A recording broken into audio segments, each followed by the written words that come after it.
Hello friends, welcome back to my channel. तो आज से मैं आपके लिए कुछ इंपॉर्टेंट टॉपिक्स इस चैनल पर अपलोड करूंगी जो कि केवीएस टीजीटी के लिए आपके लिए बहुत ज़्यादा हेल्पफुल होने वाले हैं। ठीक है, बैचेस तो अलग चल रहे हैं, लेकिन जो जो मुझे चीज़ें इंपॉर्टेंट लगेंगी या जो भी टॉपिक्स आपको टफ लगते हैं तो आप कमेंट सेक्शन में बता देना, वो टॉपिक्स मैं आपके लिए करा दूंगी। ठीक है, उनसे रिलेटेड कुछ इंपॉर्टेंट क्वेश्चन सीरीज आपके लिए यहाँ पर मिलती रहेगी। तो ये जो टॉपिक है फ्रस्टम, बहुत सारे एग्जाम से पूछा जाता है, मतलब आप कह सकते हो टफ तो नहीं है ये, बट जो लेवल अगर अप करना हो तो क्वेश्चन इससे पूछा जा सकता है एग्जाम में। फ्रस्टम मतलब जो बकेट होती है उसको उल्टा रख दूँ। ठीक है, अगर मैं इस चीज़ को नीचे से हटा दूँ तो ये बकेट जैसा ही तो हो जाएगा, है ना। तो ये सिंपल आपको शेप याद रखनी है। फ्रस्टम मतलब बकेट, बाल्टी। ठीक है, तो वो आपको पता होना चाहिए। तो होता क्या है कि हमारे पास अगर कोई भी कोन होता है, ठीक है, तो अगर हमारे पास कोई कोन होता है, हम उसको जैसे मेहंदी का कीप होता है तो उसको एक साइड से कट कर दो तो वो क्या बन जाएगा, फ्रस्टम शेप बन जाती है। तो यहाँ से प्लेन आया, ऐसे कट करके चला गया, तो ये वाली ऊपर सर्कल बनेगा, नीचे भी सर्कल बनेगा, तो ये जो इतना शेप रह जाता है ये हमारा फ्रस्टम हो जाता है। ठीक है, इसी का ही वॉल्यूम वगैरह कुछ ना कुछ हमसे पूछ लेता है।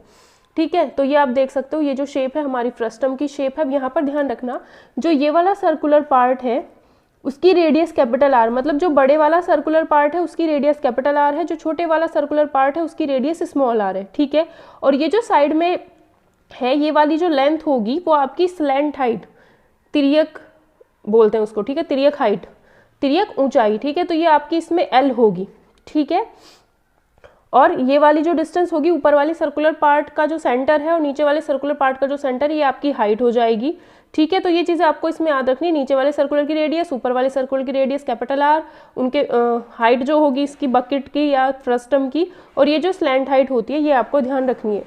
पहले चला करती थी लोहे की बाल्टी, तो वो कुछ उनकी शेप कुछ फ्रस्टम टाइप होती है। ठीक है, इसलिए मैंने बकेट आपको एग्जाम्पल दिया है। ठीक है, तो यहाँ से आप देख सकते हो कि इसका जो वॉल्यूम होगा, इस फ्रस्टम का जो वॉल्यूम होगा π/3h। h आपको पता चल गया, जो हाइट मैंने बताई। ठीक है, स्लैंट हाइट नहीं, हाइट ओनली। ठीक है, r² RR plus small r², ये हो जाता है आपका इसका वॉल्यूम। ठीक है, हाइट का मतलब यहाँ पर हुआ ये वाली जो हाइट है, ये height πh/3 r² plus r² plus r/r, ये हो जाता है हमारा इसका वॉल्यूम। ठीक है, तो ये तो इसका वॉल्यूम का फॉर्मूला हो गया।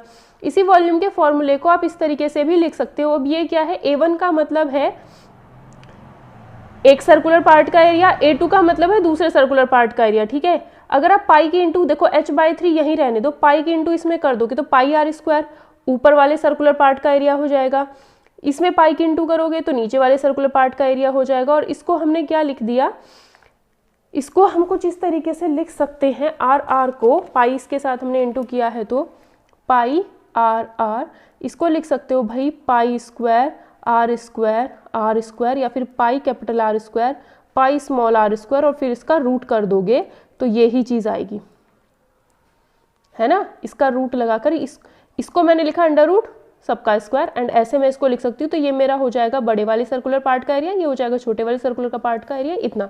तो πr को मैं ऐसे लिख सकती हूँ।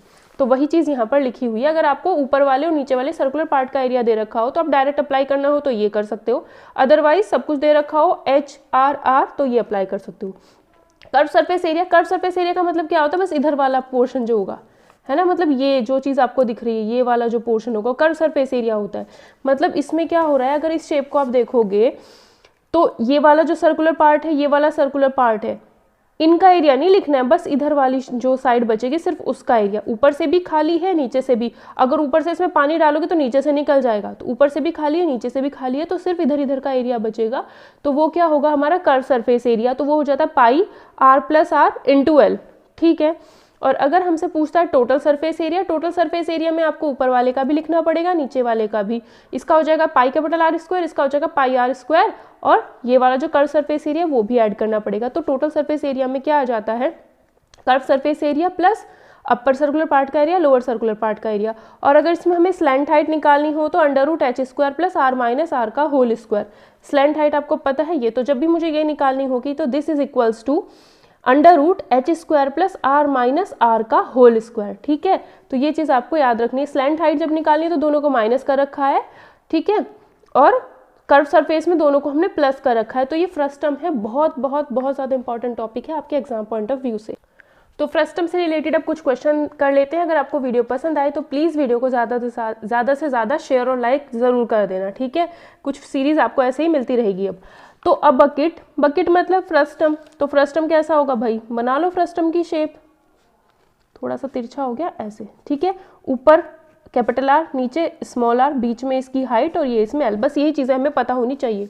Bucket has a top and bottom, top हमारा ये हुआ, बॉटम हमारा ये हुआ। डायामीटर्स, तो डायामीटर तो आपको पता होगा, ये जो पूरा होगा ये डायामीटर, तो ऊपर वाले सर्कुलर पार्ट का डायामीटर 2r होगा जो कि हमारा 40 होगा।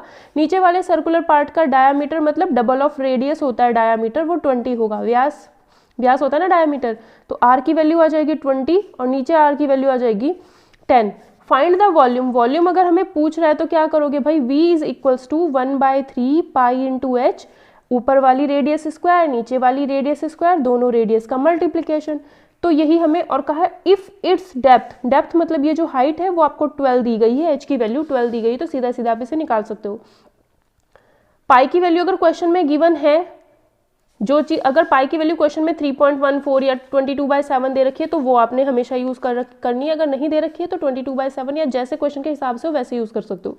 12 ये लिखा, आर स्क्वायर मतलब इसका स्क्वायर, आर स्क्वायर मतलब इसका स्क्वायर यानी 400, स्मॉल आर कितनी है 10, तो इसका स्क्वायर 100 हो जाएगा, और इन दोनों के इंटू ये 20 है और ये 10 है तो 200, ये कितना हो गया हमारा ऐड करने के बाद 700, ठीक है। तो ये आया 3 से गया 4 बारी is equals to 22/7 into 4 into 700, 7 से ये चला गया 100 आ गया, 4 दूनी 8, 4 दूनी 8, 88। अब ये देख लो ये किस में था, ये सब कुछ सेंटीमीटर में ही था, है ना। जब सब कुछ सेंटीमीटर में ही था तो हमारा जो वॉल्यूम आएगा वो सेंटीमीटर में ही आएगा, बट वॉल्यूम हमेशा सेंटीमीटर क्यूब में लिखा हुआ होता है, तो इसका आंसर हमारा इतना हो जाएगा। नेक्स्ट क्वेश्चन देखते हैं, the circular ends of a bucket. फिर से हमारे पास क्या आ गई भाई, एक बकेट आ गई। वीडियो पसंद आए तो लाइक ज़रूर कर देना। सर्कुलर एंड है उसके मतलब ऊपर भी सर्कल है नीचे भी सर्कल है, ऑफ रेडियाई 35 एंड 14, मतलब ऊपर जो रेडियस है वो कैपिटल आर वो हमें 35 दी है सेंटीमीटर में, और जो नीचे वाली रेडियस स्मॉल आर है वो हमें 14 सेंटीमीटर दे रखी है। Height of the bucket, height of the bucket मतलब ये हमें दे रखी है 40 सेंटीमीटर, सब कुछ सेंटीमीटर में ही चल रहा है, ठीक है। सारी चीज़ें हमारी एक ही यूनिट में होनी चाहिए, या तो सेंटीमीटर में या मीटर में, जिसमें भी हो, ठीक है। वॉल्यूम निकालना है तो वॉल्यूम में क्या करोगे भाई, volume is equals to πh/3 r square प्लस r square r into small R. तो पाई की वैल्यू 22/7 है, एच की वैल्यू 40 है, अपॉन में 3 है, आर स्क्वायर इसका स्क्वायर करने का तरीका क्या होता है, जब भी आपको यूनिट डिजिट 5 दिखता है तो 5 का स्क्वायर 25, 3 से नेक्स्ट नंबर 4, दोनों की मल्टीप्लाई कर दो, ठीक है। तो जब भी 35 दिखे, ऐसा कोई भी नंबर दिखाई दे, जैसे 45 की अगर मैं बात करूँ, यहाँ पर 5 है तो 5 से अगला 5 का स्क्वायर तो 25, जब भी यहाँ 5 दिखाई देगा तो इसका स्क्वायर करके 25 लिख लो। ये क्या है 4 से अगला नंबर 5, तो 4 इंटू 5 20। ऐसे हमेशा आप उस नंबर का स्क्वायर कर सकते हो जिसका यूनिट डिजिट इकाई का अंक 5 होगा। तो कितना आ रहा है 1225। स्मॉल आर 14 का स्क्वायर होता है 196, तो एटलीस्ट 20 तक के याद कर लेना। आर इंटू आर का मतलब है 35 और इसकी मल्टीप्लाई मतलब capital R into small R, तो ये हुआ मल्टीप्लाई करने के लिए मैंने इसको 7 इंटू 5 लिख लिया, 14 को 2 इंटू 7 लिख लिया, ये हो गया मेरा 10, 7 इंटू 7 49, तो ये हो गया मेरा 490। तो कुछ कैलकुलेशन ट्रिक्स भी आप यूज़ कर सकते हो जो अपने दिमाग से ही होती है ना। तो ये आएगा 22 इंटू 40/7 इंटू 3, क्योंकि इसमें से कुछ भी नहीं कट रहा था, इसको ऐड कर लेते हैं। 6 और 5 11 हो गया, 9 और 9 18, 19 20 21, 2 6 हो गया, 7 8 9 और 1, ठीक है। तो इतना आ गया। 7 से काट के देखते हैं, 7 दूनी 14, कितना बचा 5 1 7 7 49, 3 7 21, ठीक है। 3 से कट जाएगा, 3 9 27, 3 कम 3, तो ये आ जाता है हमारा 22 इंटू 40 इंटू 91। वीडियो पसंद आए तो शेयर ज़रूर कर देना, लाइक भी कर देना। अगर आप चाहते हो ये सीरीज़ कंटिन्यू रहे तो भाई ज़्यादा से ज़्यादा शेयर करना, तभी मैं इस सीरीज़ को कंटिन्यू करूँगी। 4 दूनी 8, 4 दूनी 8, 0 इंटू 91, बिकॉज मुझे भी टाइम यूज़ करना पड़ता है अपना। 9 8 से 72, 8 10 से 72, 72 7 79, 8 10 10 और 8, तो ये आ जाएगा हमारा 808 सेंटीमीटर क्यूब, इसका हमारा वॉल्यूम आ जाएगा। ये वाला छूट गया है ना, तो ये आएगा 80080, इतना सेंटीमीटर क्यूब हमारा वॉल्यूम आएगा। ये वाला 0 छूट गया था ना, ठीक है, क्वेश्चन देखते हैं। इस क्वेश्चन में कहा है drinking glass, glass is in the shape of frustum, glass जो है वो हमारा फ्रस्टम की शेप में है, तो ऊपर वाली रेडियस, नीचे वाली रेडियस और उनके बीच की हाइट और ये slant height. Frustum of a cone of height 14 centimetre, तो जो ड्रिंकिंग ग्लास है वो 14 हाइट का है। ठीक है, drinking glass is in the shape of a frustum, और फ्रस्टम किसका, कोन का। तो यहाँ से लेकर के ये जो बात कही जा रही है ये सब कुछ एक इसके बारे में बताया जा रहा है। फिर कहा जा रहा है ड्रिंकिंग ग्लास हाइट कितनी है उसकी, of height 14 centimetre, that means ये है 14। ये चीज़ आपको समझनी, कभी सोचो कौन है 14 हाइट का, नहीं, ड्रिंकिंग ग्लास है 14 हाइट का। तो एच तो मिल गया मेरे को 14 centimetre. Diameters of 2 circular and, एक सर्कुलर एंड ये है, इसका डायमीटर 2r होगा, जो कि उसने 4 दिया है, तो कैपिटल R की वैल्यू 2 आ जाएगी।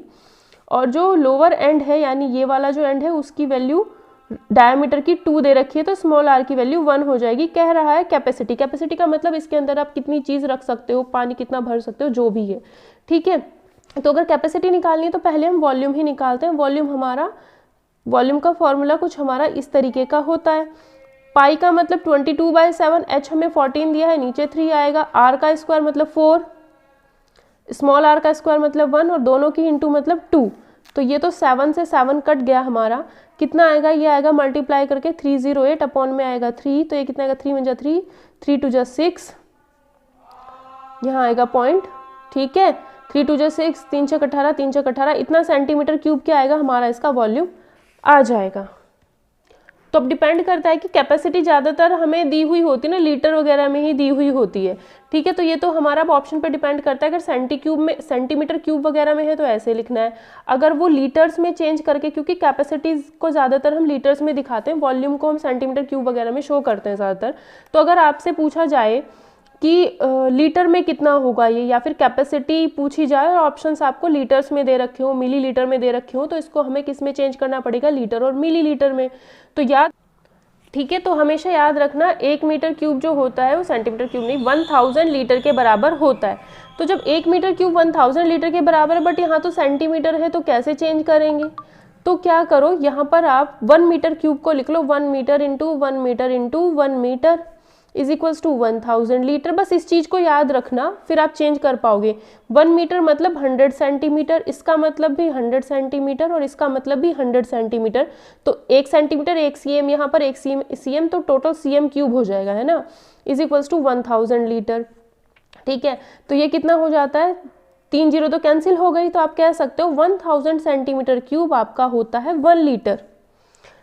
1000 सेंटीमीटर क्यूब क्या होता है, 1 लीटर। तो 1 सेंटीमीटर क्यूब क्या हो जाएगा, 1/1000 लीटर। तो इतना सेंटीमीटर क्यूब क्या होगा, इतना सेंटीमीटर क्यूब अगर करोगे तो दोनों साइड में इससे मल्टीप्लाई कर दो, बल्कि यहाँ पर ये 6 6 6 6 चलता रहेगा, तो फिर यहाँ पर 7 आ जाएगा। इतना सेंटीमीटर क्यूब क्या हो जाएगा, दोनों साइड इसी से मल्टीप्लाई कर देंगे, 1000 लीटर या फिर 0.10267 लीटर। ये आपका इसका आंसर हो जाएगा अगर कैपेसिटी में पूछता है। ठीक है, नेक्स्ट क्वेश्चन देखते हैं। स्लैंट हाइट दी है इस बारी, जो भी हमारा कोन का फ्रस्टम है, कोन का जो फ्रस्टम है उसकी स्लैंट हाइट, मतलब ये L की value, slant height of a frustum of a cone is 4 centimetre, L दे दिया। Perimeters of circular ends are 18 and 6। तो जो ऊपर वाला सर्कुलर पार्ट है उसकी रेडियस अगर कैपिटल R है तो उसकी सरकमफेरेंस हमारी 2πr होगी, क्वेश्चन के हिसाब से 18 है। और जो नीचे वाला सर्कुलर पार्ट है उसकी रेडियस स्मॉल r है, तो उसके लिए जो सरकमफेरेंस होगी वो उसने दी है 6 सेंटीमीटर। सरकमफेरेंस मतलब परिधि। ठीक है, तो ये कितना हो जाएगा, 2 × 22/7 into r is equals to 18। ठीक है, 2 से गया 9 टाइम्स, तो या फिर आप इसे ऐसे लिख लो कि πr की वैल्यू 9 है फिलहाल। ठीक है, यहाँ से πr की वैल्यू आपको 63 मिल जाएगी। ठीक है, देखते हैं किस चीज़ की हमें ज़रूरत पड़ेगी।